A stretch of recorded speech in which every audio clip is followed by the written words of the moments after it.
Title of this podcast is The Things I Would Burn to the Ground Each Day If I Wasn't Working on Myself. I often get a lot of acknowledgement for being on this peaceful path, for consistently showing up as kind, loving, and present.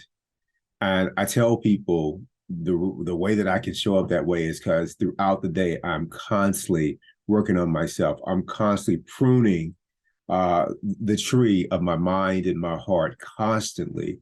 But it's not a burden, it's something that I am just really grateful that I have the awareness to actually do the maintenance, to do the steady, slow improvement so that I can enjoy life this way. Because what's the alternative? To not do it and to suffer all the time? I mean, because that's what you're doing. You just may not be aware of it, as I wasn't aware of it at all. But if I wasn't working on myself in a diligent way, the number of things that I would ruin would be countless. I mean, if a manager or a colleague said something to me the wrong way in a meeting, I would go I would start to close down. I'd be cutting off all of the power for being open, as if I was a laboratory or a business. We're powering down. This guy's not open. His heart is not open anymore. And that would be me. And then I would have nothing to contribute to the meeting or to those relationships with colleagues. I would burn that to the ground.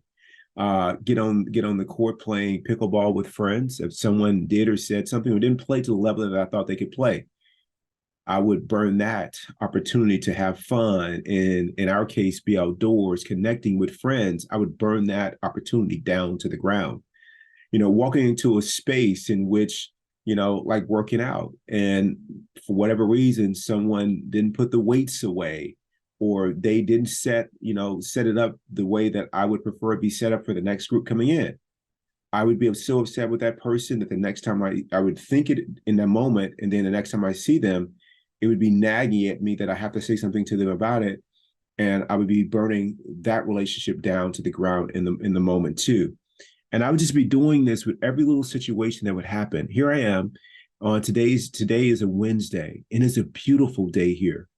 But if I drove my car right now and I was in a rush to get somewhere and somebody didn't go through the arrow or move through traffic fast enough and I had to wait at the stoplight, I would have so much uh what's the word? Like negative.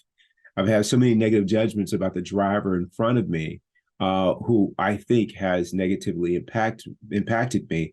And I would burn that, human to human connection down to the ground too. And the list goes on and on.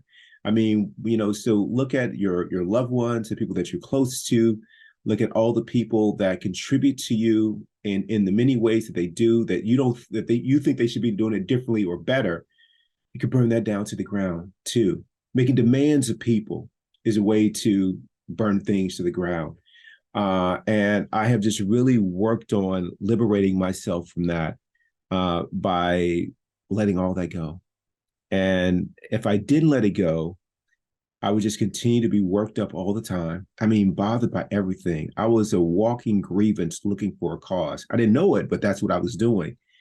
And it would bother me the rest of my day. And before you know it, that one day turns into several days to where you hung up on something, upset about something.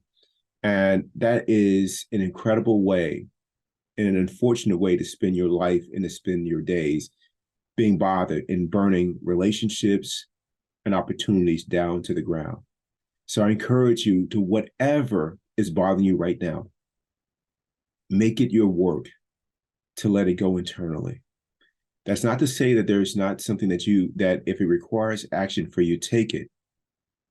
But take the action once you're no longer bothered.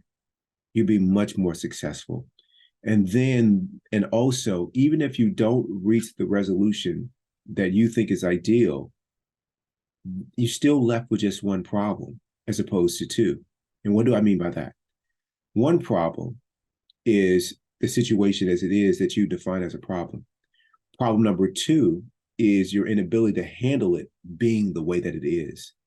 And I'm a big believer, one problem is better than two, if I have to have any problems at all. So I encourage you to look at your relationships. Are you helping to raise them, to lift them? Or are you a problem to yourself and the relationships and on the verge of burning those down to the ground? Maybe not over the long, maybe not in totality, but each one of those moments with the people that you're with is an opportunity to show up as loving and kind. What are you choosing to do with that moment?